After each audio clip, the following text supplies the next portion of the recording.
अधी, अगर तो क्या ऑफिस ना आवे के रहता साफ साफ बता देता। बॉस बड़ा तोरा से सवाल थोड़ी ना करती। ये कौन बात तो घर से काम करे। देख शरद, हमार बात देखे सुन। तरह है बल्कि हम आवत समय ये सोचत रही, ये अचानक ई घर के दफ्तर में बदले के कहाँ से विचार आइल।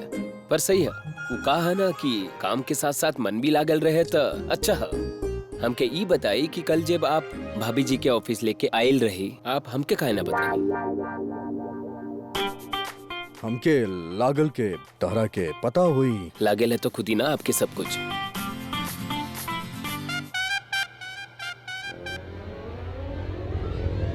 का चलत बा? तू काहे हंसत तारू? हाँ? अब चाय का हम ऐसे ही पी, अब का जा चाय लेके आवा। और तू कब लेके आई हा? शरद भी आ गेल बा। जी अच्छा, ये कुछ सर्टिफिकेट आइल मिसिस देवी अधिराज रजावत के नाम, देख ले।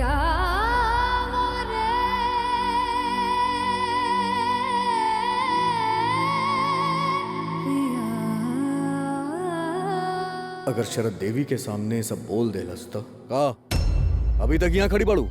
अरे जाना, का हो गइल? ई हमार नाम बोले देवी अधिराज रजावत ता। तो तहार नाम लेवे में दिक्कत बा? वो का बा के शरद से हम कुछ काले रहनी, कुछ बात चलत बा हमार। राशन कार्ड पे तहार नाम चढ़ावे के। चौहान के ना बाड़ू तू, रजावत खानदान से तहार रिश्ता बन चुकल बा ना। तब बस अब जा चाय लेके आवा फटाफट।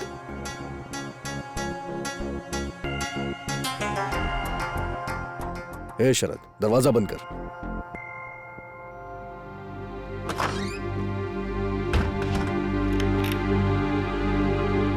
तू ये राशन कार्ड वाली बात काहे बोलला भाभी से? ये तो शेयर के पेपर है ना। तारा के पता चल ही गई शेयर के बारे में। पता चल गई मतलब काहे? तू ना चाहत रहा का के ओके बतावे के? अरे को बात बतावा हमके। आज तक तू अपन बिजनेस, जमीन, ये सब इन्वेस्टमेंट माजी के नाम पे केले बड़ा और तोरा नाम पर कुछ ना हा। फिर अचानक से ही भाभी जी के नाम पर शेयर्स का है। ओ शरद, का बना के हमके लागेला के देवी हमरा खातिर शुभ बाड़ी, बस यह खातिर वो शेयर। ये खातिर तू ये सोचला कि भाभी जी तोरा खातिर शुभ बिया तो ये खातिर फायदा उठाला, उनकर नाम पर अपन बिजनेस, पैसा सब कुछ बढ़ाला और उनकर बारे में सोच रहा तू जे कुछ शुभ बिया काहे सोचबा। थोके तो बस अपन बारे में, अपन तरक्की के बारे में सोचे के है बस। शरद ऐसन बात नहीं के शरद। तो कैसन बात है? कैसन बात है भाई? और तू के है? हम ना पहचान पा रहे तो के काहे कि तू वो अधिराज ना रहेला जे अपन से पहले दूसर के बारे में सोचत रहे। तू कब इतना खुदगर्ज हो गएला यार? पहले तू भाभी जी के जबरदस्ती बियाह करके यहाँ पर ले आइला, उकरा बाद तू उनका कालकोटरी में फेंक देला और उकरा बाद तू उनकर इज्जत करे के बजाय, उनका पत्नी के सम्मान देवे के बजाय ये घर के नौकरानी बना के रख ले बड़ा। और ये सब के ऊपर अब तू उनकर किस्मत के अपन फायदा खातिर इस्तेमाल करत ताड़ा। बिल्कुल इंसानियत खत्म हो गई बात तोरा में। और चला मान लेनी कि भाभी जी वाकई में तोरा खातिर शुभ बिया, फिर तू उनकर और उनकर परिवार से बदला लेवे के छोड़ देबा और बोल देबा माजी से कि उनका साथ अत्याचार करल बंद करे ना। कपाई बना तरह से पहले भी कह चुकल बानी कि अम्मा जी के बीच में लेके मत आओ, बर्दाश्त ना हो केला हमरा से। अम्मा जी के हुक्म सर आंख पे। ये गलत बात आज के बाद दोबारा मत करिया। गलत बात तो क्या हदी? अगर मालूम है ना सही और गलत में फर्क का होला तो जाकर माँ जी से कह दा तो ई घर में जे कुछ भी हो रहा ना सब गलत है। वो गलत बात पर जो हमरा साथे होत बा, हमरा परिवार के साथ भइल, तोरा के सही लागेला? 15 साल पहले हमरा साथे और हमार परिवार के साथे जौन भइल तोरा के सही लगा था? चौहान के परिवार जौन हमार अम्मा जी के साथे कैलस वो तोरा के सही लागेला? हमार बचपन छिन गइल वो सही रहे। जौना उम्र में हमरा हाथ में किताब होके के चाहिए, वो उम्र में हम ही हाथ से मजूरी कैनी, ईंट पत्थर उठैनी, तोरा के वो सही लागेला? चौहान परिवार हमार अम्मा जी के सुहाग छीन लेलस, हमरा सर से हमार बाबूजी के हाथ उठ गए चौहान परिवार की वजह से। तारा के वो सही लागेला? तारा के हमार अम्मा जी गलत दिखे और ओकर तकलीफ, ओकर दुख, ओकर दर्द ऊ ना दिखेला, पर हम क्या दिखेला कि का सही बा का गलत बा। अम्मा जी के बाद दोबारा बीच में मत लेके आई। अगर इतना नफरत भाभी जी और उनकर परिवार खातिर तोहर मन में है ना, तो हमार भाई तोरा से एक ही गुजारिश करब कि ये जो उनकर किस्मत के अपन तकदीर से जोड़ के जश्न मनावा तारा ना, एकरा बंद कर दा। देख शरद, जितना तू सोचा तारे उतना सीधा उतना आसान नहीं खे। 2 और 2 4 ना हो सकेला। और 2 परिवार के दुश्मनी के बीच में फसल बिया हमार भाभी जी। और इतना सब कुछ होवे के बावजूद भी वो तोरा बारे में सोचत बिया, इतना फिक्र करत दिया। वो तो के ना दिख रहल है। तो अपन फायदा खातिर उनकर किस्मत के इस्तेमाल करत रहा। अधी देखा तोरा में तनी भी खुदगर्जी बाकी है ना, तो अपन फायदा खातिर उनकर इस्तेमाल करल छोड़ दा। और अगर ऐसे ना करे कहा तो उनका से नफरत करल छोड़ दा। फैसला तोरा के करे के है भाई।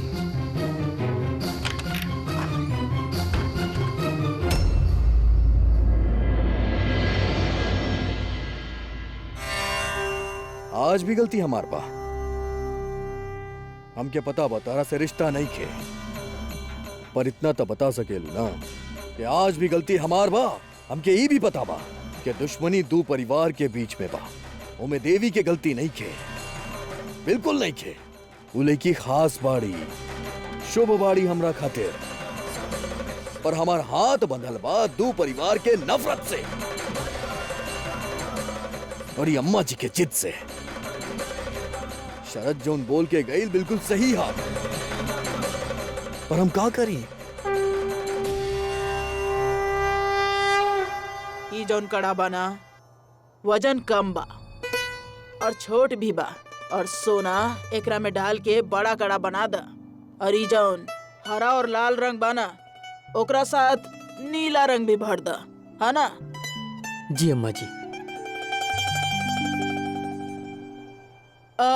ई जौन मोती वाला हार बा ना ओमे मोती सब निकल गइल बा। माँ जी, आपसे एगो विनती रहे। हमार ऊना टीका टूट गइल बा, त अगर आप ओकरा के बनवा देती त। जौन दुल्हन अपन पति के ना संभाल पैली उ टीका का संभाली। सब नष्ट करेलू तू। कौनो जरूरत नहीं खे टीका ठीक करवावे के। और वैसे भी घर के कामकाज में सजे सबरे के कौनो जरूरत नहीं खे। जा अपन काम करा। हाँ तो भाई साहब, वो जौन मोती वाला बा ना वो हमरा के बहुत पसंद बा। सुनी, उदासी सिर्फ हमके कमजोर करेला। बहुत जल्द दफ्तर के काम से दिल्ली जाए वाला है, तो ई बार मुकुट भाई साहब के बारे में कोनो खोज खबर जरूर लेके आए। आप हौसला बनाई ले रखी। Thank you.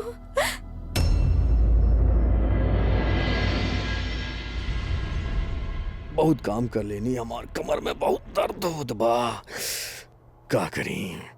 हरिया, ओ हरिया, आपके कुछ चाहिए? तारा के बोले नहीं हम। हरिया कहाँ बा? हरिया एक काम कर, अब तू नीचे जा और तेल गरम करके ले आओ हमरा कमरे में फटाफट। आप रुकी, हम लेके आवत हैं। तारा से कहानी ये काम हरिया के बा, हरिया करी। जा हरिया लेके आओ। रुकिए आप। आपके ऐसे बर्ताव करे की जरूरत ना, जैसे हम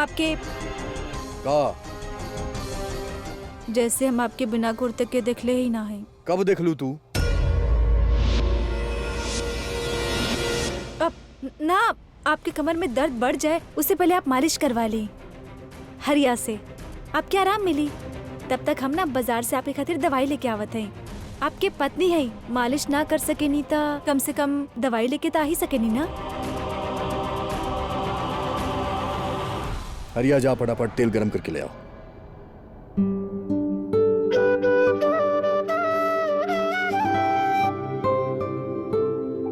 वाह, रंगोली तो कमाल के बनेले बाड़ी केसर दुल्हन। सारा रंग भर देली, जौन चाहत रहे वो सब रंग।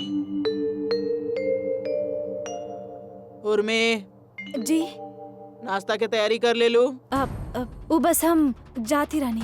हरिया, जी माँ जी। दौड़ के कहाँ जा रहल बड़ा? अम्मा जी वो मालिक जी कमरा में तेल मंगेले बानी मालिश खातिर, तो हम वही लेके जाते हैं। अच्छा, अब तू ना बस तेल लेके जा सकेला। हमके ना लागत कि तो के मालिश करे आवत था, और वैसे भी सारा काम खराब कर देला था। ऐसा करी तेल हमके दा, हम कर देव देवर जी के मालिश। और वैसे भी हम जानत हैं कि कैसे आराम मिली उनकरा। जी।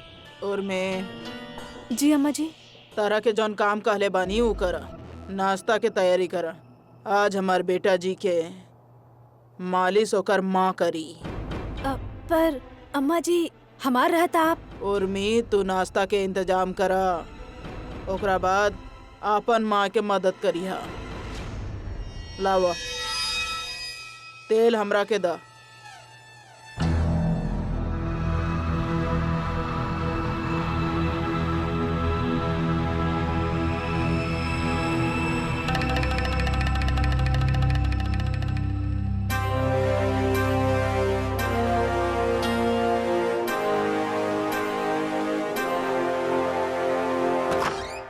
अरे इतना टाइम लग गया हरियावे में, आजा फटाफट मालिश कर। अरे अम्मा जी। हरिया पे गुस्सा काहे करल बड़ा बेटा जी, आज हम मालिश करब। चला अरे अम्मा सॉल जी उतार। का जरूरत बा? अरे वो हरिया बा ना, वो मालिश कर देगी। तू जा। नौकर लोग तो मालिश करेले, बाकी जौन माँ के आशीर्वाद और प्यार से जौन दर्द कम होखेला वो नौकरन के हाथ से ना होखेला। और बचपन में तो हम तो हर मालिश करत रहनी, अब का हो गए? माँ के हाथ के खाना के साथ साथ मालिश से भी जी भर गईल। भेजी तो हर दुल्हन के। अरे अम्मा जी तू भी ना। ठीक बा अम्मा जी, आ जाई, कर दा मालिश।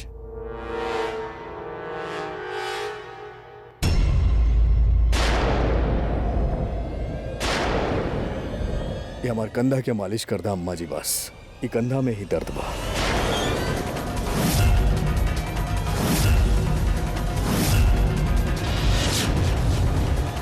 अरे का हो गए अम्मा जी, मालिश न कर बुका?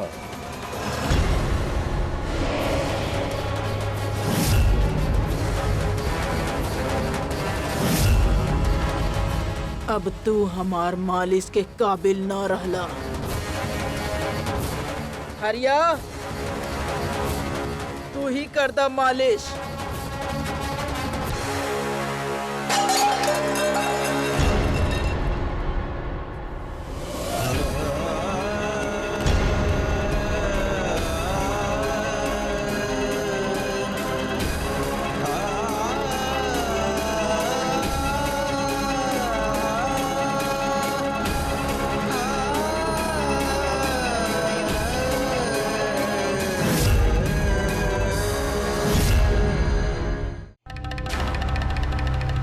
जितना रंग भरे के रहे भर देली, अब कौनो रंग के जगह नहीं के। जा चल जा। सुनाई नहीं के दे रहल? जा।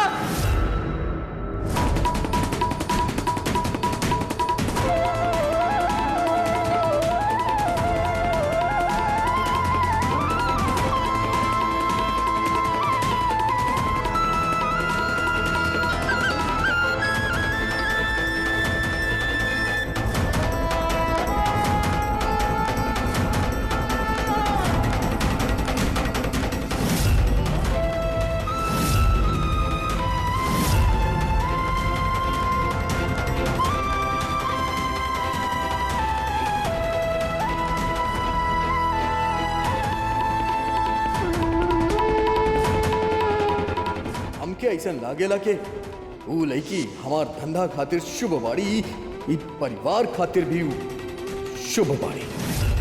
पहले उहे कहनी जौन अम्मा जी कहली दाग देनी, फिर हम ऊ कहनी जौन हम चाहत रानी भेज देनी ना। कुछ ना अम्मा जी, पूजा करत वक्त देवी से लग गए रहे।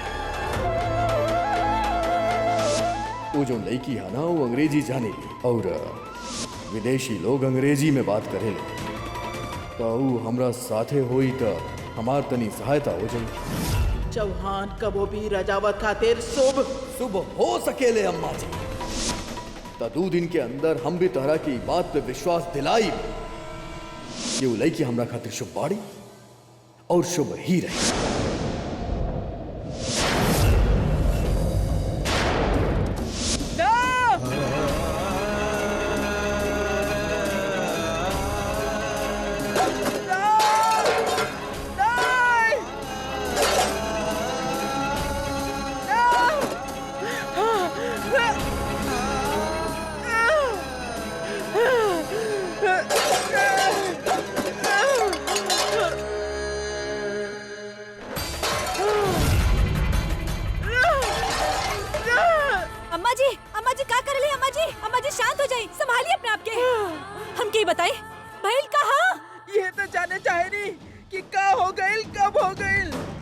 और हमरा के दिखाई काहे ना देलस। हमार कहे पर हमार बेटा जी उ लड़की के जला देले, एक भी सवाल पूछले बिना जला देले। ओकरा बाद हमार बेटा जी अपना आप के जला ले। केकरा कहे पे हम जाने चाहेनी, केकरा कहे पर, और वही जगह पर जलेले बाड़े जहाँ उ लड़की के जलेले रहले। काहे? अम्मा जी गुस्सा करे से कुछ ना हुई। हाँ आप शांत हो जाइए, हम आपके खातिर पानी लेके आवत है। ना, पानी से हमार बदला के आग ना बुझी। अब तो हमार बेटा जी अपना आप के जलाते ले। ओकरा बाद का करिए हमार बेटा जी? उ लड़की के अपन दुल्हन के दर्जा दी है ना, ये हम ना चाहता नहीं, ना होके दे। हमार ममता कमजोर बा, बाकी जरूरत पड़े पे खतरनाक भी हो सकेला। हमार लड़का के परिभाषा देवे के पड़ी तो हम देव, बाकी ई साबित करके रहब कि वो लड़की अशुभ बाड़ी और अशुभ बाड़ी।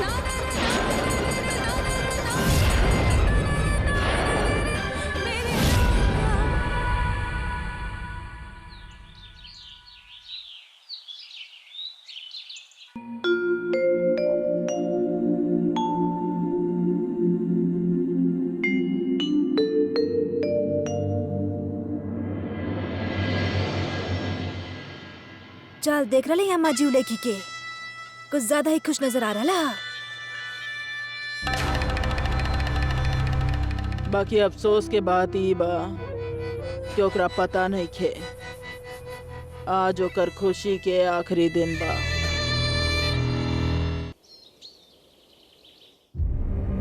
देवी कहाँ बड़ी? देवी के बुला के लेके आवा।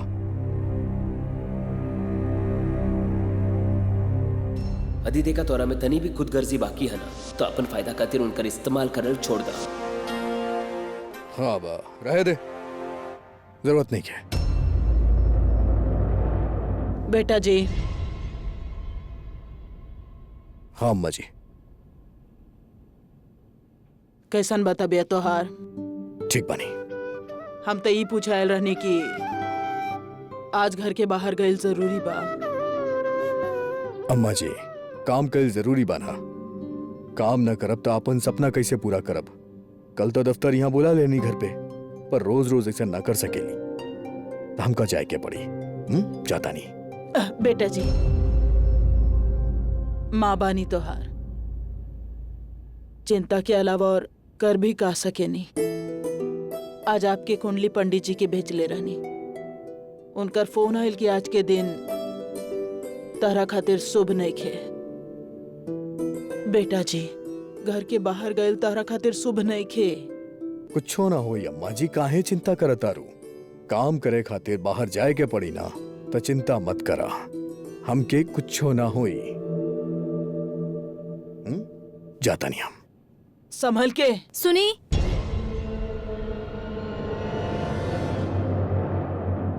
अब जा रहा है। सॉरी हम लेट हो गए नहीं आज, पर आप क्यों के घर के बुलवा लेती हमके। अच्छा आप कल से लेट ना हुई, वादा।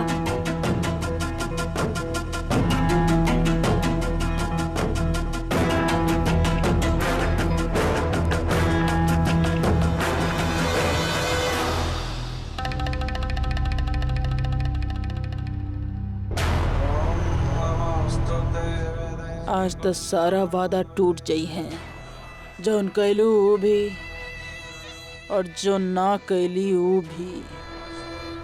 आज बेटा जी तहरा के यकीन हो जाई वो चौहान के लड़की कितना भी दिया जला ली है, धूप करी है, टीका लगई है, बाकी रही त मनहूस ही। आपके खातिर, हमरा खातिर और रजावत हवेली के खातिर।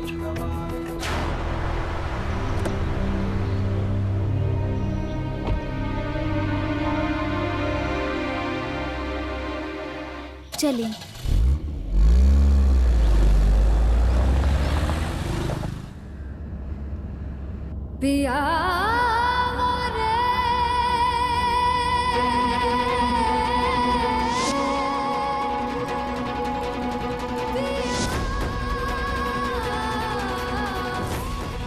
ई दाग अम्मा जी ना देली, हम देले खुद अपना आपके ही दाग।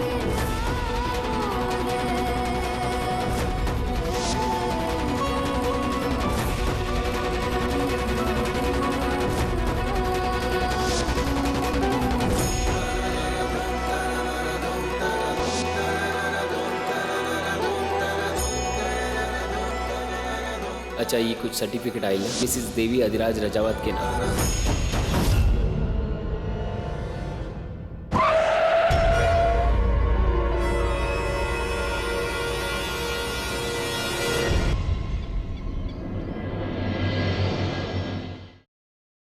हमके पता है कि आप बात नइखे करब, पर हम तो बात कर सकत हई ना। एगो सवाल पूछी आपसे, का आप हमार शादी के बारे में सोचत हई?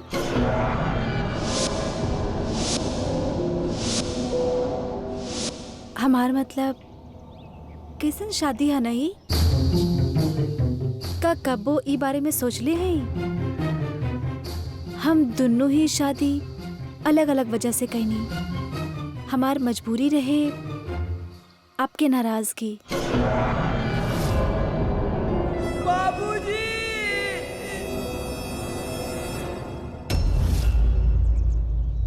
हमके हमार परिवार के बचावे के रहे और आपको आपके परिवार खातिर बदला लेवे के रहे। कितना अजीब बात है ना कि हम दोनों ही ना चाहत होके भी इस शादी अपन परिवार खातिर कईनी। करा साबित कि तू अपन बाप के मौत के ना भूलला। लेकिन अब आगे का? अपन तकदीर के साथ जो समझौता करके हम घर में आयल रहनी, पता ना काहे पर अब समझौता ना लगा था और आपके आंख में भी अब हमके बदला ना दिखाई देता। हमके ऐसा लागेला कि ऊ लड़की हमार धंधा खातिर शुभ बाड़ी, ई परिवार खातिर ऊ शुभ बाड़ी। पता अब आपके गुस्सा भी हमके बुरा ना लगा था, बल्कि अच्छा लगा था। आपन जैसन। पता ना आप नोटिस कैली हैं कि ना, पर अब आप भी हमसे अच्छा तरह से बात करत हैं। आपकी तो किस्मत खुल गई मालिक, डुबल शेयर्स भी आसमान चुरल है। आपके डील लगभग फाइनल हो चुकल है। अधिराज!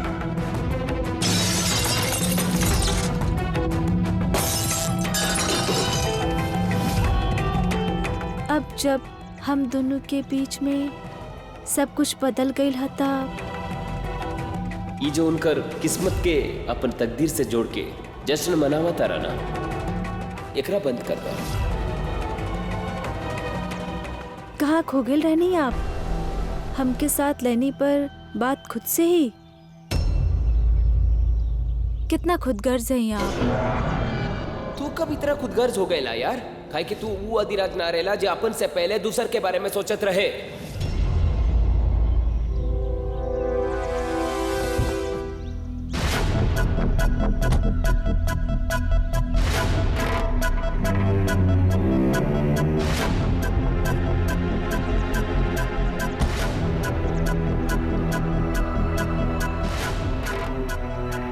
का भइल? आप अचानक से ऐसे काहे? बताई ना। हम आपसे बात कर रहे हैं, ऐसन का पूछ लेनी हम? ऐसन का पूछ ले लू? अरे कौन मिट्टी के बनल बाड़ू तू? तारा के दिखाई नहीं के देत कि राजावत हवेली में तहार का जगह बा? पता है हमके हमार जगह कहा। जब ये घर में आई नहीं तब हमार जगह का रहे, पर अब जौन तब रहे वो आज भी बा। कुछ ना बदलाल। सच्चाई तहरा के ना देखे के बता, कसूर हमार नहीं के। हर बार आप गुस्सा करके बात खत्म ना कर सके नहीं। अच्छा भैया, आप गाड़ी रोक देनी। आज हम बात करब और जब तक हमारी बात पूरा ना होगी केहू कहीं ना जाए। बताई ऐसा का पूछ लेनी हम कि अब इतना गुस्सा हो गए नी? आपके ये लागत था कि हम सच्चाई ना देखे के चाहते हैं? आपन अंदर आयल बदलाव के आप देख रहा है या आप देखे के चाहत ही ना है? आई एम सॉरी पर सब कुछ बदल गई था। आप, हम और हमारा रिश्ता सब कुछ कुछो ना बदलल, कुछो भी ना बदलल। तहार नाम बदले से तहार पहचान ना बदलल। तहार नाम के पीछे अधिराज रजावत लागे से तहरा अंदर के खून ना बदलल। वो खून तो आज भी चौहान के बना और नफरत बा हमके तहारी पहचान से। और तोहरा का लागल हाँ कि 2-4 मीठा मीठा बात कर बूत तो हमरा अंदर तहरा खातिर प्यार जाग जाई? ना बदली, कब्बो ना बदली। अधिराज रजावत के मन चौहान खातिर कब्बो ना बदली। और तरह के का सुने के बा? का जाने चाहता रू तू कि तू हमरा खातिर का बाड़ू? हम का सोचेली? तो सुना, तू हमरा खातिर पैर के जूती बाड़ू। ऊ पैर के जूती जौन हमरा खातिर शुभ बाड़ी।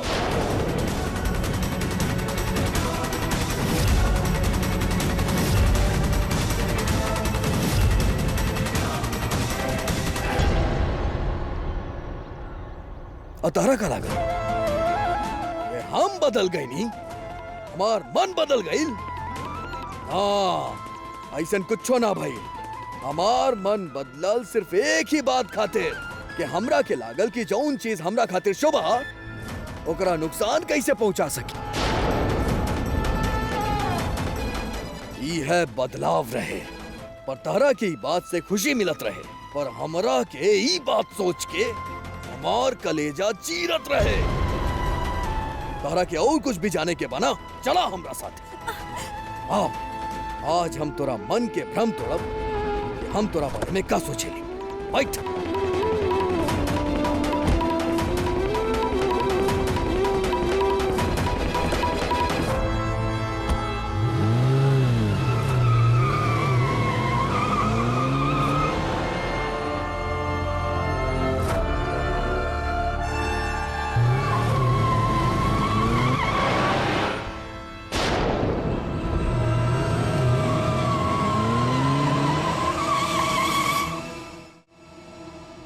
उतर गाड़ी से।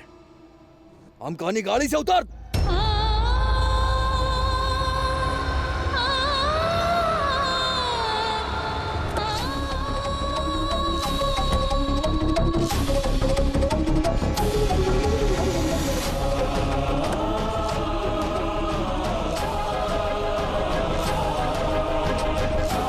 निकल बाहर।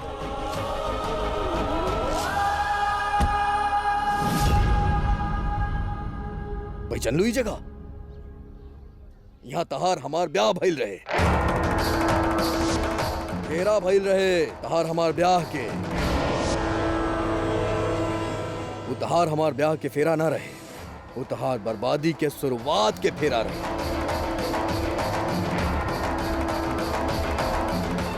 अब बाकी सवाल ना तू हमरा से ना अपन देवी माँ से पूछिया, वह जवाब दिए कि काहे बनैली उ शुभ तोहरा के हमरा खाते। काहे की जूती अगर शुभ होखे ना तब भी ओकरा सर पे ना रखल जाला। तारा के जाने के रहे ना कि हमरा मन में तारा खातिर काबा नफरत, सिर्फ और सिर्फ नफरत। और इतना नफरत होके के बावजूद भी तहार शुभ होके से हमके खुदगर्ज बना देलस। तहार शुभ होखल ही हमार अच्छा बर्ताव के वजह रहे और कुछ ना। तू हमरा खातिर पैर के जूती रहलू और हमेशा उहे रहबू। ये बात अपना दिमाग में बिठा भी ले और समझ भी ले। देवी चौहान, अच्छा कहलू जौन हमरा से बात करे के जिद कहलू। काहे कि अधूरा बात आज पूरा हो गई और अब हमरा के खुदगर्ज के जिंदगी ना जिए के बाद ना जिए के बाद।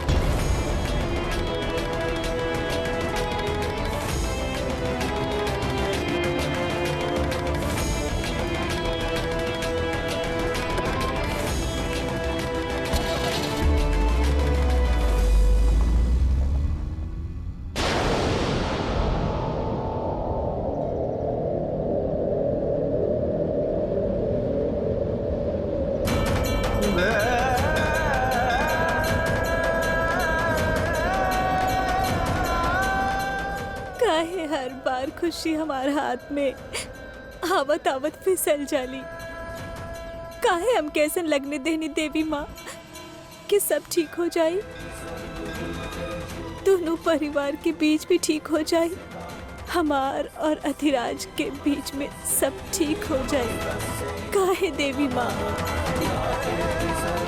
और अधिराज कबो कह देले कि अब हम चौहान ना रजावत है, और कबो कह देले कि हम जिंदगी भर चौहान ही रह।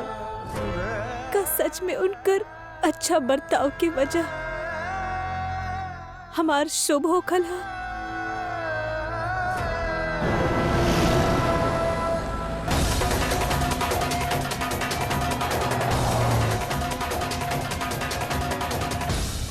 अम्मा जी, आपकी ही चालता बहुत खतरनाक है। आपका सच में देवर जी पे हमला?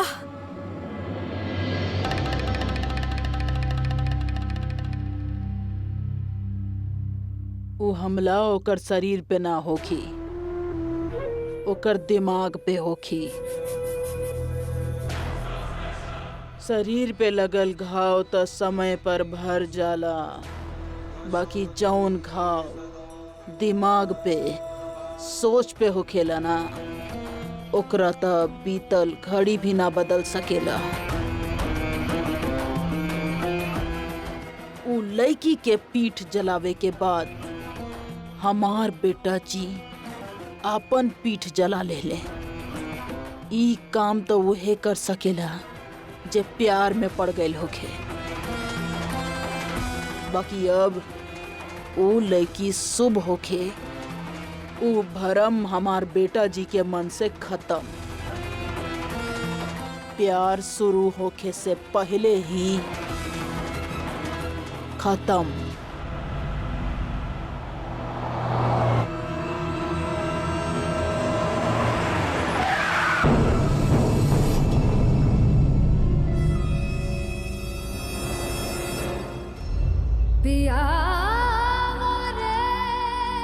कुछ ठीक ना लग रहा।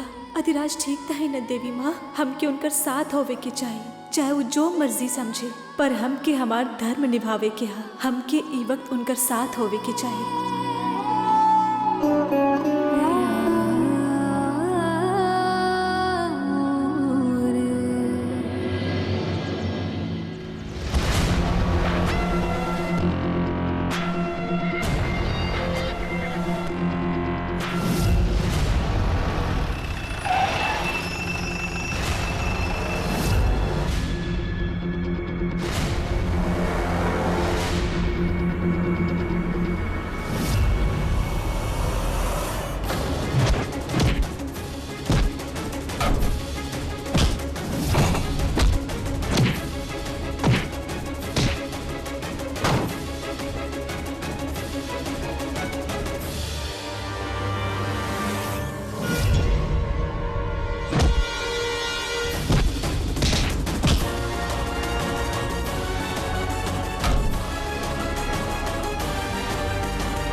ए मरत ना गइल देखा अब देखो तनी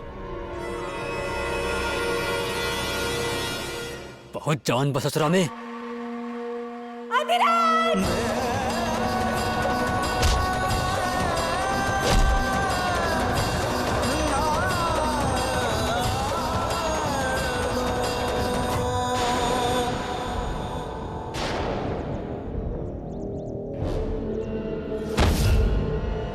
अब माराई करो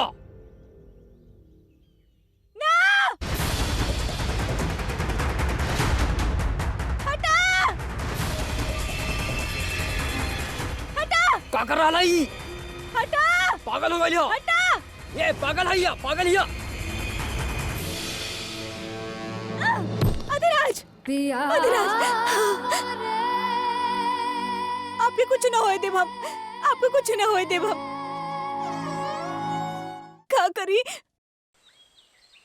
आप चिंता मत करी हाँ कुछ ना होए आपके हाँ खोली देखिए देखिए हमारी तरफ हम हैं ना आपके साथ कुछ ना होए देव हम आपके आप बिल्कुल ठीक हो जाएं आंखें खोलिए अधिराज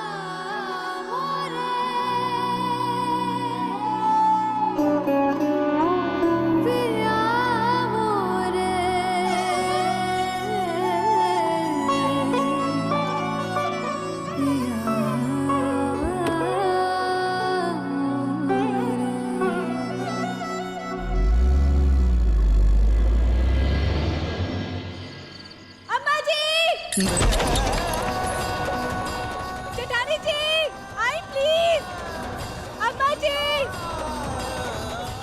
देवर जी देख रहे हैं लोमड़ी के नौटंकी अम्मा जी 2-4 खरोच में ही कैसे गला फाड़ रहा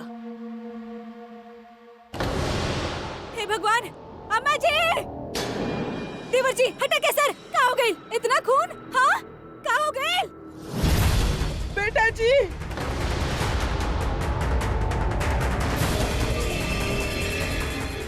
हमारे बेटा जी के जल्दी डॉक्टर के बुलावा डॉक्टर के लेके आवा डॉक्टर के बुलाए नहीं हफ्ते हुई हैं हे भगवान ये कहाँ नर्थ हो गए हमरा से बेटा जी एकरा संभाला अम्मा जी देवर जी तो बेहोश ही हो गई है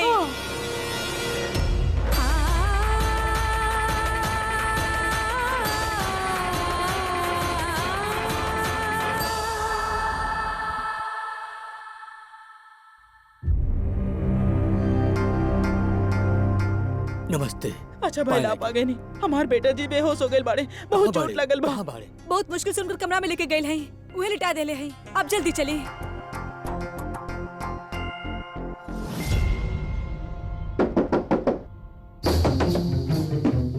डॉक्टर साहब आए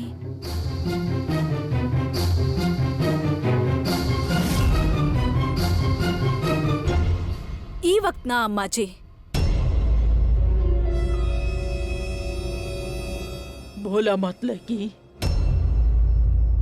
कि हमार घर बा हमार कमरा और हमार बेटा जी ए बखत तू हमरा से अच्छा तरह से जानत हैं कि वो आपके बेटा हैं पर ई वक्त उनकर आपके ममता के ना इलाज के जरूरत था और उनकरा कहाँ कहाँ घाव लागल हा ये हमके पता हा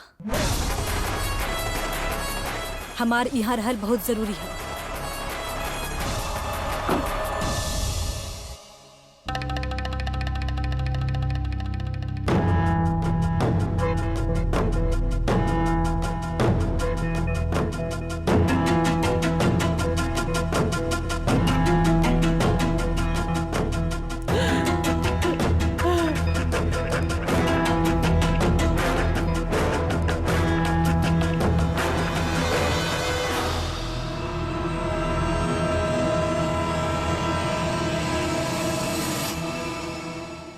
जाने में का गलती हो गई हमरा से अब का जवाब देब हम देवी माँ के काबिल चिंता मत करें हम हैं आपके साथ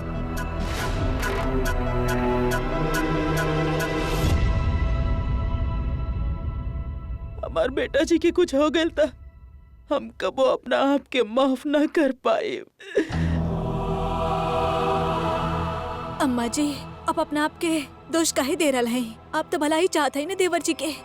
और देख ली आपके ममता और भगवान के आशीर्वाद से ना देवर जी जल्दी ठीक हो जाई है, कुछ ना होई उनके रखे।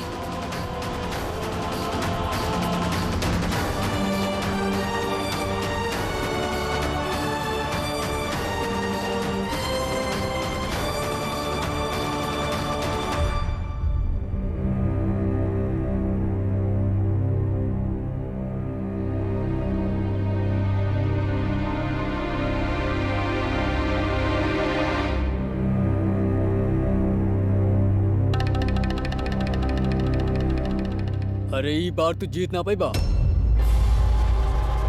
ई बार तो के पूरा पैसा देवे के पड़ी। टेंशन ना दीहा, ना तो तोहरा के तब पेंशन दे दे हम जिंदगी भर के।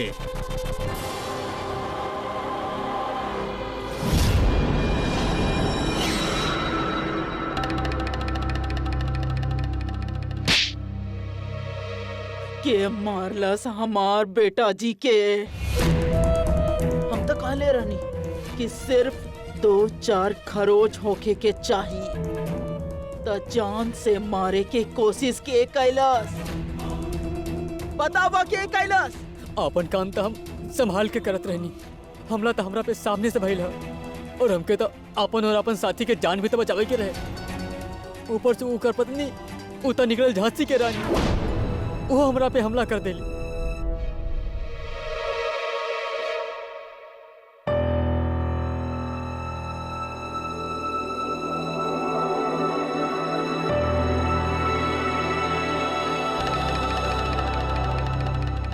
मतलब जौन हाथ में आए ओकरा से मार लो। अगर हमार बेटा जी के कुछ भी भइल तो अगर अपन जान बचावे चाहेला तो सुजानगढ़ छोड़ के निकल जा। जी जी अम्मा जी।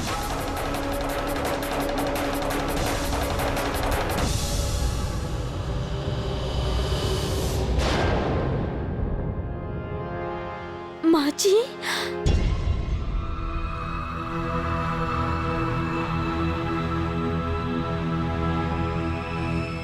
हेलो देवरानी जी। बस इतना ध्यान रखिया कि उनका 12 घंटा की नींद मिले के चाहे। जी धन्यवाद। नमस्ते।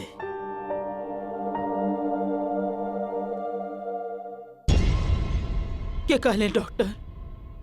हमार बेटा जी ठीक हो जाई ना? बतावा ना क्या कहले?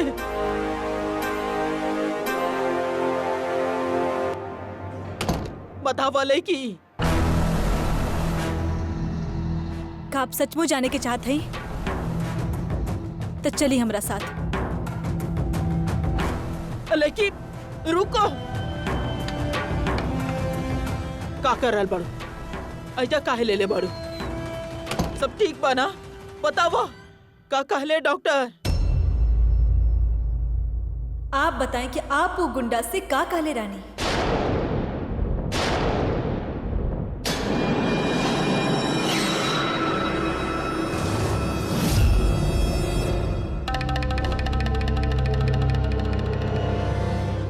कहाँ पे चोट मारे के आदेश देले रहनी आप? का बकवास कर रहल बाड़ू तू? काहे मिले गए रहनी यू गुंडा से जे अधिराज पर वार कैले? कैसे जाना थी आप गुंडा लोगन के? बताइए अम्मा जी। चुप करा, जौन पूछनी वो बतावा। उहे बता रहा है, उहे बता रहा है अम्मा जी कि आज भइल का रहे 4 गुंडा मिलके उनकरा पर वार कैलस। उनकर हर एक वार देख ले हैं हम, कैसे उस सड़क पे धूल में अकेले दर्द में हम देख ले हैं उनकर दर्द के, महसूस कैले हैं उनकर दर्द के। हमके एक भी खरोच ना आए, मगर फिर भी हमके दर्द होत रहे अम्मा जी। चीखना, उनकर दर्द हमारा आँख से आंसू की तरह बहत रहे। जब उनकरा गुंडा घेर ले रहे ना अम्मा जी, कुछ भी सोचे समझल बिना हम कूद पड़ी उनका बचावे, जबकि हम उनकरा सिर्फ 3 महीने से जानत हैं। पर आप तो उनकर माँ हैं, आप तो माँ हैं ना अम्मा जी? बेटा है वो आपके, फिर आप कैसे कैसे अम्मा जी, कैसे आप अपन बेटा के साथ?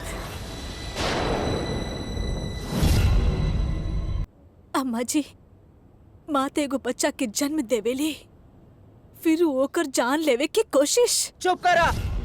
तू हमरा के ममता के मायना समझाइबू? अरे जौन लेकी अपन बचपन में ही अपन माँ बाप के खा गईली, वो हमरा के सिखाई? हमरा के सिखाइबू तू? वही तो सोचत रहनी अम्मा जी कि का सीखी हम आपसे, पर अम्मा जी का सिर्फ हमरा से बदला लेवे खातिर आप अपन बेटा के जान लेवे की कोशिश करनी अम्मा जी? अब तक तो यही सीख ले रहनी अम्मा जी कि एगो माँ अपन बच्चा खातिर हर खतरा से लड़ जाली, पर अपन बच्चा के कबो खतरा में ना डाल सकेली। बंद कर तोहार नाटक। पहले भी हमार बेटा जी के हमरा से दूर करे के कोशिश कैले रहलू तू, और ये बार भी। ई बार का अम्मा जी, ई बार का? हमके ना पता कि आप का खेल खेल रहे हैं, पर ई बार जे चाल चलल हैं आप, गलत था, बहुत गलत। कहे कि ई बार दांव पे जेकर जान है वो हमार पति हैं, और हमार पत्नी होवे के धर्म और उहे नाता से आपके बहू होवे के धर्म भी हम अच्छा तरह से निभावे के चाहते हैं अम्मा जी। हम रात दिन अपन पति के सेवा करके उनका ठीक करके ही रहब, पर अगर हमारा रिश्ता निभावे में आपके नफरत बीच में आई, या आप हमारे पति के साथ हमारे रिश्ता में कोनो भी दरार डाले की कोशिश कईनी, तब फिर हमारे पास कोनो वजह न होई अम्मा जी कि हम आपके साथ एगो अच्छा बहू होवे के रिश्ता निभाएं, या फिर अधिराज से इस सच के छिपावे के। फैसला आपके हाथ में है अम्मा जी। का आप अपन बहू के साथ रिश्ता बनावे के चाहते हैं, या अपन बेटा के साथ रिश्ता खोवे?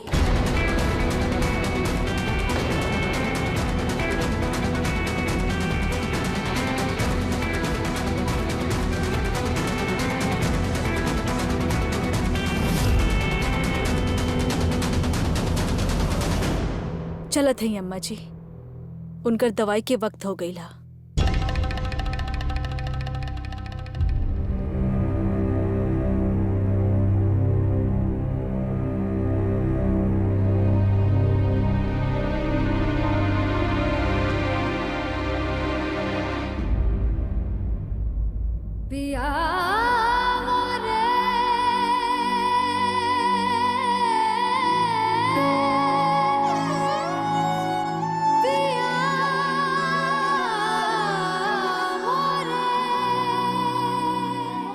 काहे देवी तो के इतना रोवे काहे आ रहा?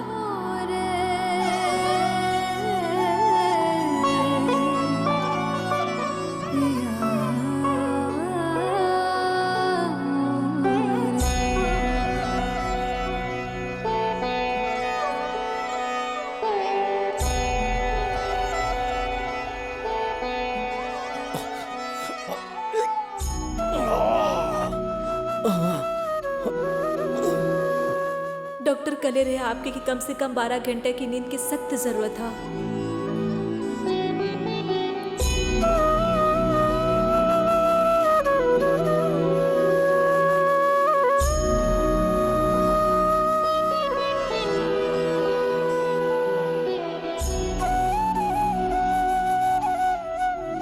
तू हमरा खातिर पैर के जूती बाड़ू, और वो पैर के जूती जौन हमरा खातिर शुभ बाड़ी। तारा के जाने के रहे ना क्या हमरा मन में तारा खातिर काबा?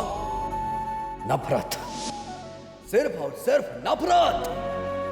आप तो साफ कह देने कि हमार खातिर आपके मन में सिर्फ नफरत है, तो फिर हमके इतना फिक्र काहे जे हमेशा तकलीफ देले ओकरा से लगाओ।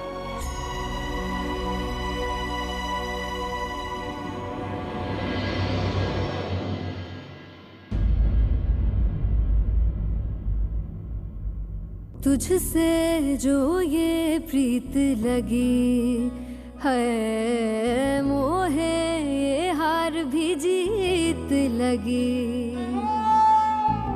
नैन से मोर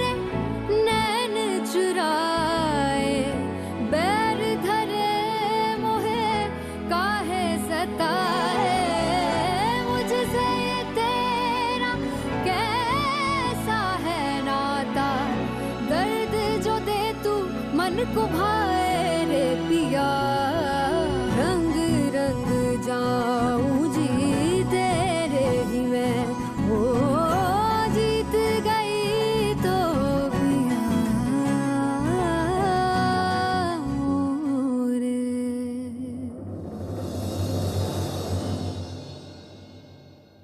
देवर जी ठीक है अम्मा जी, डॉक्टर साहब बोल के तो गए हैं कि अब कोनो खतरा ना हा।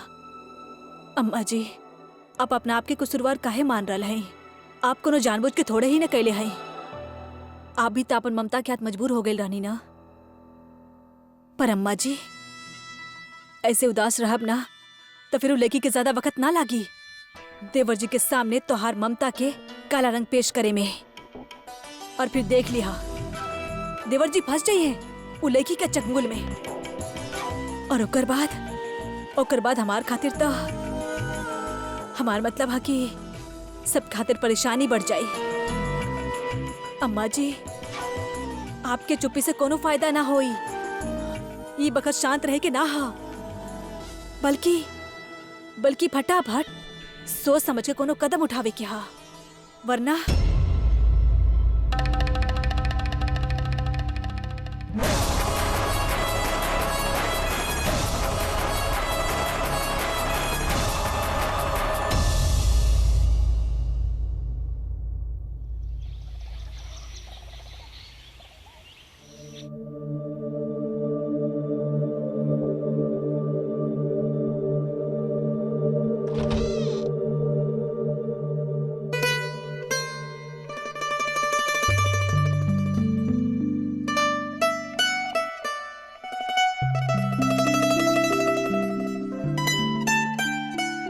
देवरानी जी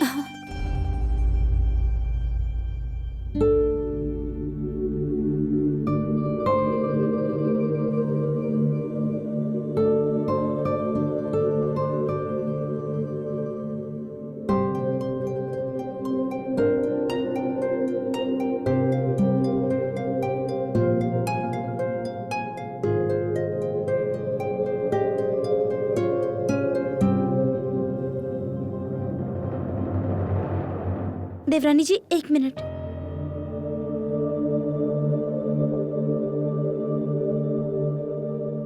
पानी पी।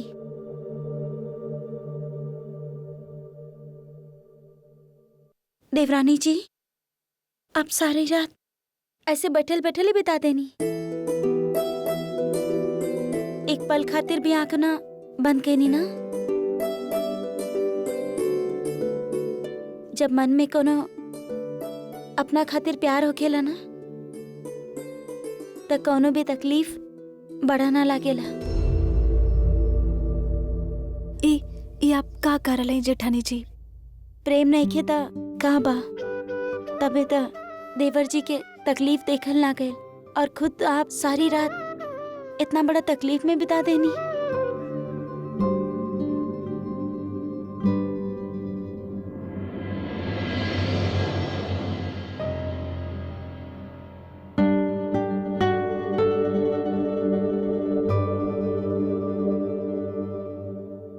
एकरा के ही ता सच्चा प्रेम कहल जाला।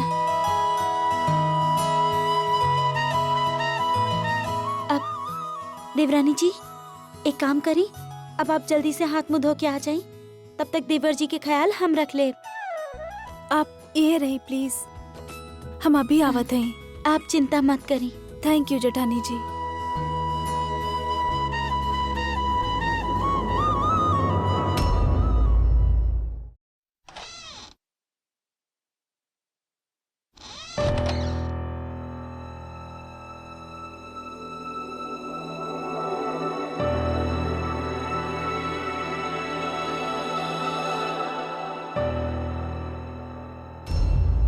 जब मन में केहू अपना खातिर प्यार होखेला ना तो कोनो भी तकलीफ बड़ा ना लागेला। आपके मन में देवर जी खातिर प्रेम ना, ये प्यार ना हो सकेला। हम जे कुछ भी कर रहे हैं वो सिर्फ एगो इंसानियत था, एगो अच्छा इंसान खातिर, एगो डॉक्टर होके के नाते सेवा। इस समय हमार खातिर सबसे ज्यादा जरूरी यह है कि हम अपन पति के ठीक करी, उनकरा वापस अपन पैर पे खड़ा कर सकी। चाची जी, आप सिंदूर काहे लगावेली? ई त हर सुहागिन औरत लगावेली। बाकी काहे? ताकि वो जब भी भगवान के सामने अपन सर झुकाई तो उनकर मांग में भरल सिंदूर के देके भगवान उनका के और उनकर पति के हर बुरा बला से बचे के आशीर्वाद दी। कवन बुरी बला चाची जी? बेटा, हर इंसान के जिंदगी में बुरा बला होखेला। इंसान ओकरा से लड़के उनकर सामना करके जिंदगी जिए के सीखेला। और एगो पति अपन पत्नी के हर बुरी बला से बचावे के वचन देवेला।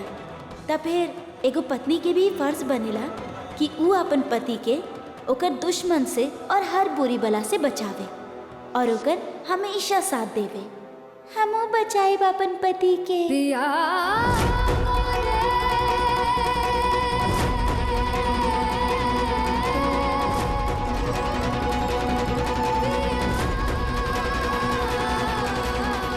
हे देवी माँ, हमके ताकत दी कि हम अपन पति के उनकर हर दुश्मन से बचा सकी। हमके ताकत दी कि हम अपन पति के रक्षा कर सकें।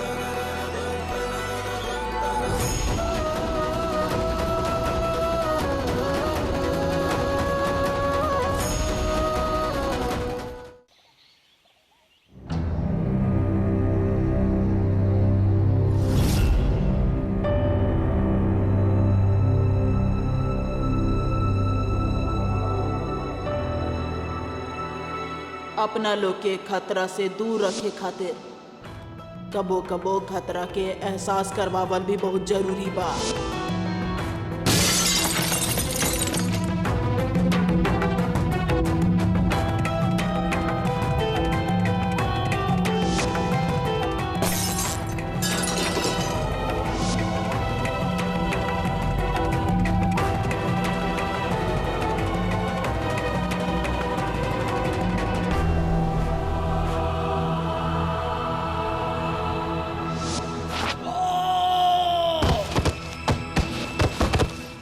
हमार ममता कमजोर बा, पर जरूरत पड़े पे खतरनाक भी हो सकेला। हमार लड़का के परिभाषा देवे के पड़े तो हम देव।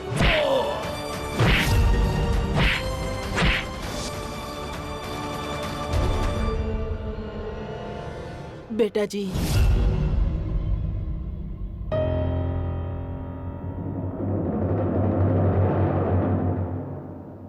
का करल बाड़ू ऐजा? हम पानी ना, हमार बेटा जी के ध्यान हम रखब। तू जा।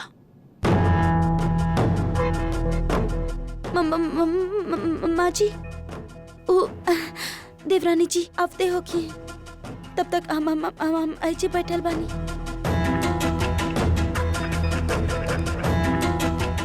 सुनाई ना दे रहल तहरा के? हम कहनी ना, हमार बेटा जी के ध्यान हम रखब। तू जा रसोई संभाला। माँ जी,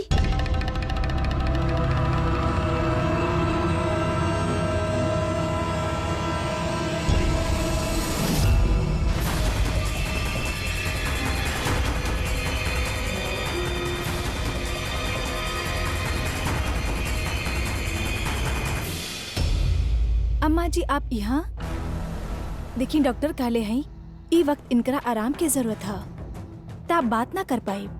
ऐसे भी आप जे कुछ भी कहे के चाहते हैं सुन ना पाए, बेहोश बाड़े, तो आपके परेशान होके यहाँ पे रुके की जरूरत ना है। हम है ना उनकरा साथ। ई हमार बेटा जी के कमरा बा और हम ओकर माँ जी। हम जाना तानी कि तू पढ़ल लिखल बाड़ू, डॉक्टरी जाने लू, दवाई कब देवे के बा ना देवे के बा तू जाने लू। बाकी ए वक्त हमार बेटा जी के हमार जरूरत बा, तोहार ना। आप और हम दोनों जाने ली कि आप यहाँ काहे रुके के चाहते हैं। तू ना जाने लू, बाकी हम जाने नी कि हम तहरा के तोहार मकसद में कामयाब ना होखे दे।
देवी माँ आपके जल्दी से ठीक कर दी।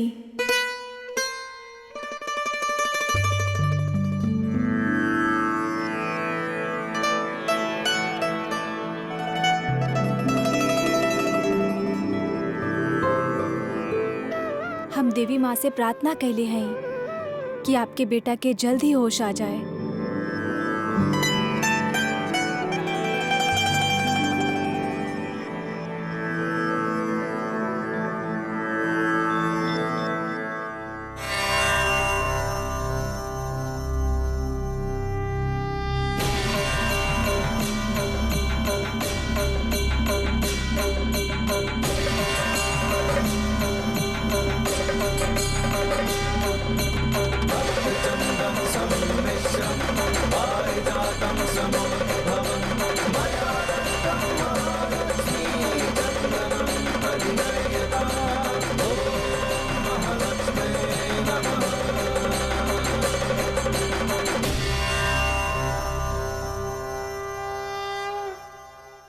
फैसला आपके हाथ में है अम्मा जी। का आप अपन बहू के साथ रिश्ता बनावे के चाहते हैं या अपन बेटा के साथ रिश्ता खोवे के चाहते हैं? का सिर्फ हमरा से बदला लेवे खातिर आप अपन बेटा की जान लेवे की कोशिश करनी अम्मा जी?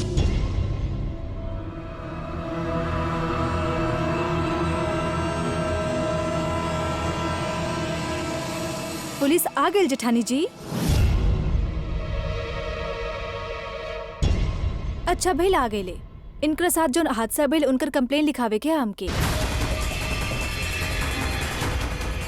हम अभी आईनी। हाँ ना रुको लड़की, हमार बेटा छिपा तब पुलिस के का जवाब देवे के बा हमरा के पता बा। तहार अंग्रेजी हो जाना चली, हम देख ले हब। पर अम्मा जी कहनी ना, हम देख ले हब। जैसन आप ठीक समझी। पर अम्मा जी वो तारा के कहनी बीच में बोले के।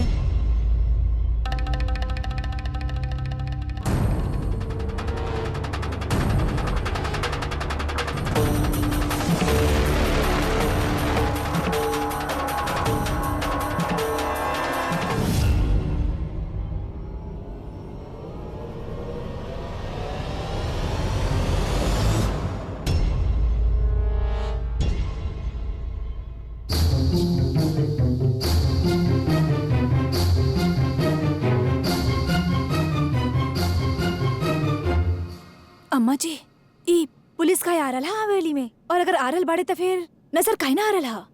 चोर पुलिस के लताड़े हमरा साथ। अकल पे पत्थर पड़ल बा। का कहत रहलू ऊपर के पुलिस आइल बा? अम्मा जी हम कहाँ कहानी ना ना। हमरा के सपना आयल रहे। ऊपर काहे बोलू कि पुलिस आइल बा? अम्मा जी हम ना वो लड़की काले रहे। उ लड़की कहली तो सामने तू काहे ना कहलू? कहे कि आप कुछ ना कहनी, आप तो सीधा नीचे आ गल रहनी ना।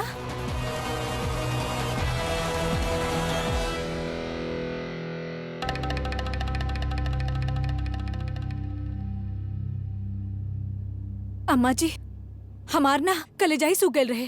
हमके लागल उ लड़की के दरोगा के बुला ले हा और पुलिस आ रहल आपके पकड़े खातिर। ना ना हमार मतलब है कि पूछताछ करे।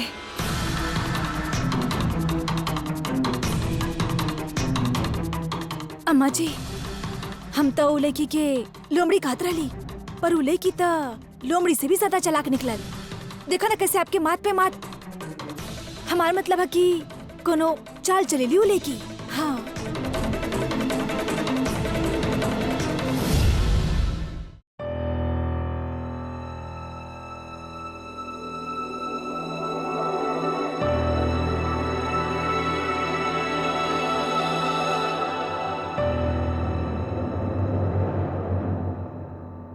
मनोज कहीं के दरवाजा फिर से बंद कर देली। ये लड़की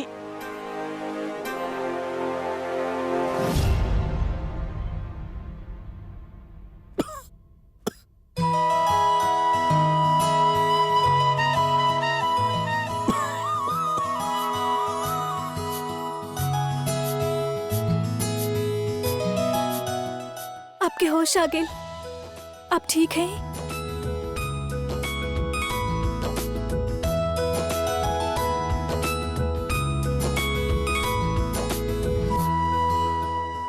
थैंक यू देवी माँ।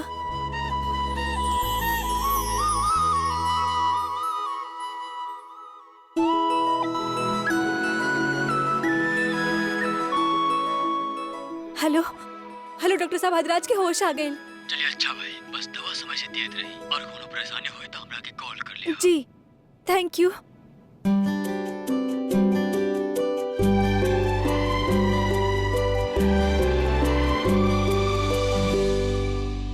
तू हमरा खातिर पैर के जूती बाड़ो, हमरा मन में तारा खातिर का बा? नफरत।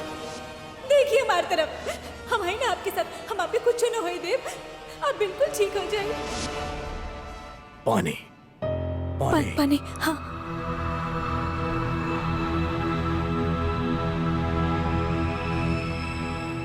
ली पिया मोरे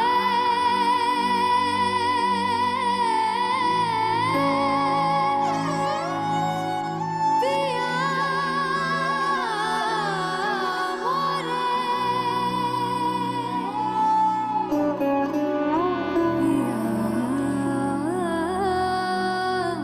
मोरे हम अम्मा जी के बता के आवत है। का है?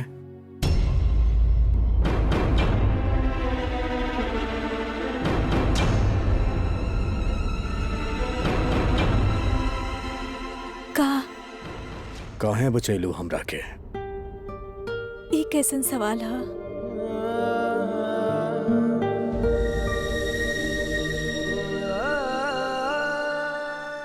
बड़ा आसान से सवाल बा। और जवाब? काहे ना मरे देलू? तहार दुश्मन बानी ना। मर जैती तो तहार सारा दिक्कत दूर हो जा, तहार जिंदगी के भी सुख शांति मिल जाता। के कहले कि आप हमारे दुश्मन हैं? आप तो हमारे पति हैं, और लोग दुश्मन के साथ भी ऐसा ना करेले। फिर हम अपन पति के साथ, और परेशानी के सामना करे से परेशानी दूर होखेला, भागे से ना। आप ये सब बात मत करें, आराम करें।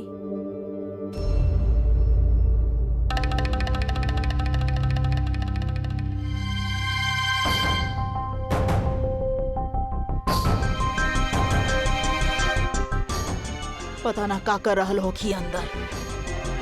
अगर हमार बेटा जी के सब कुछ बता देली और बेटा जी मान भी ले ली तो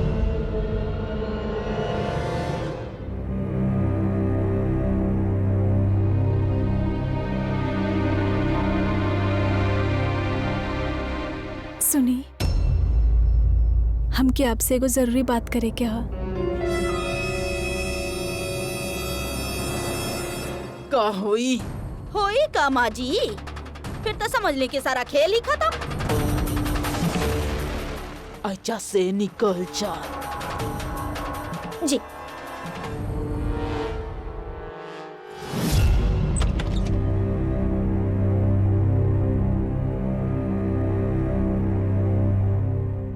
अम्मा जी,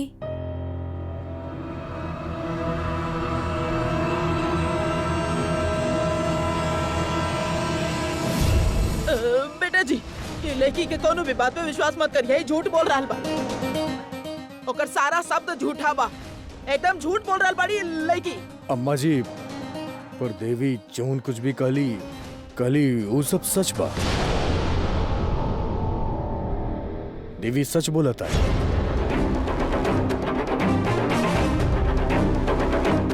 ये लड़की तो सब कुछ सच सच बता देली बेटा जी के, और बेटा जी विश्वास भी कर ले लड़की पे। अब हम का करब?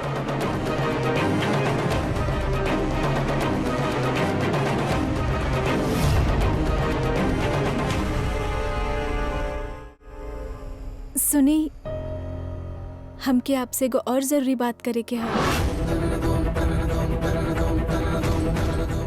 आप रोज सुबह हमसे टीका लगवावत हैं, कहे कि आपके लागत था कि हम आपके खातिर शुभ हई, हाँ ना? पर एकर कोनो जरूरत ना है। हमके आपके भावना के कद्र है, और हमके खुद ही करल अच्छा लागत था। पर ऐसा ना हा कि टीका लगवावे से ही चीज शुभ होला। जौन घर में औरतन के इज्जत होखेला वहाँ पर सुख शांति और ईश्वर के आशीर्वाद अपने आप ही आ जाले। और वैसे भी बच्चा के खातिर अपन माँ से ज्यादा शुभ केहू ना हो सकेला।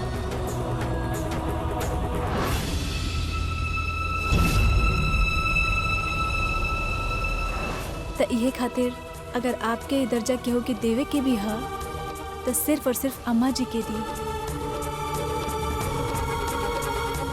उहे एकर असली हकदार हैं और हम तो आपके पत्नी हैं, हर कदम पर आपके साथ ही रहब। तो आप हमके शुभ मानल बंद कर दी।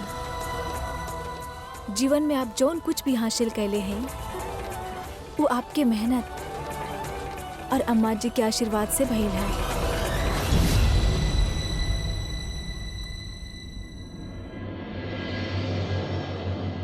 इनकरा अभी अभी होश आयल है अम्मा जी, और डॉक्टर साफ साफ कहले हैं कि इनकरा आराम की जरूरत है। तब बाकी के बात हम बाद में करें। आप भी ये चाहते हैं ना कि जल्द से जल्द ठीक हो जाएं? तो चलिए हम इनकरा आराम करे देते हैं।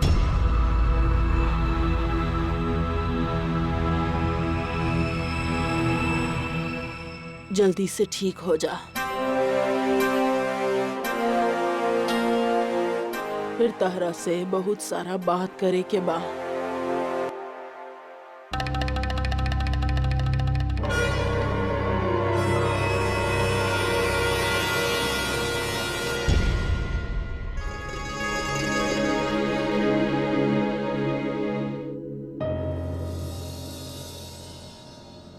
हाँ, शिकावत साहब वाला फाइल है ना यार, क्या करता रहा तू सब लोग हैं?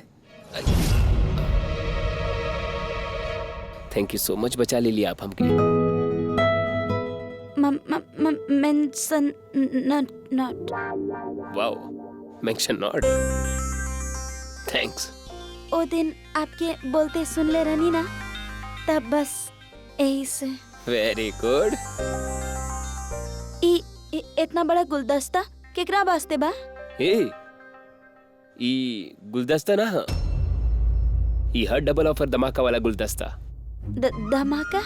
वो रहला ना 50 ग्राम साबुन के टिकिया के साथ 10 ग्राम फ्री, ऐसे नहीं कुछ उकर सेहत खातिर और कुछ वो हमारा अनबन हो गल रहे वो है खातिर। देवर जी से आपके झगड़ा हो गल रहे?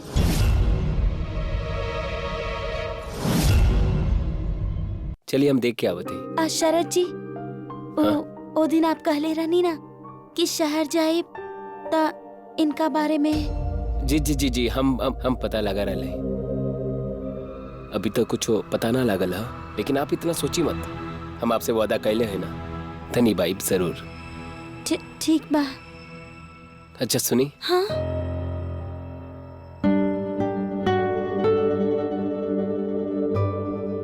आपकी खातिर वो अभी आप हमके फिसले से बचाई ना, वो एक खातिर छोट सन थैंक यू गिफ्ट।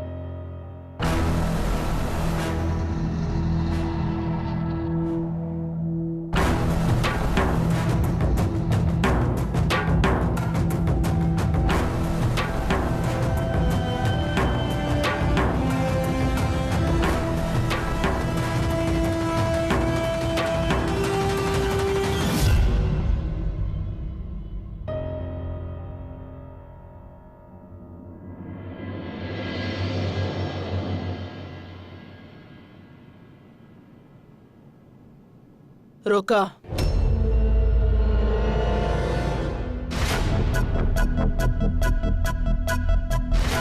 अब का चाल चल रहल बाड़ू तू?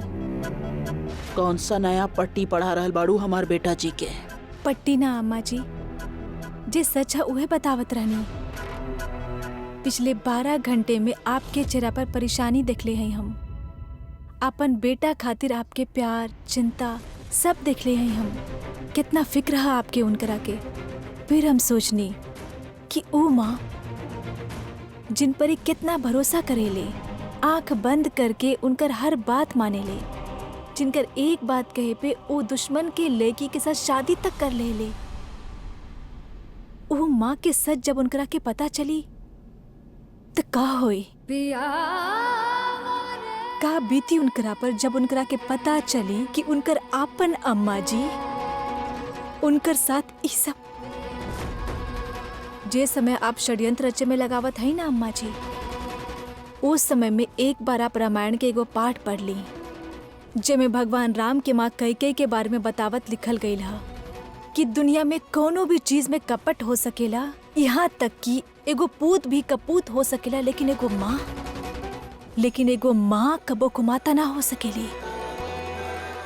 इतना ऊंचा दर्जा देल गई है माँ के, और यहाँ सिर्फ हमके हरावे खातिर आप अपन बेटा के जान का कही ऐसे ममता के।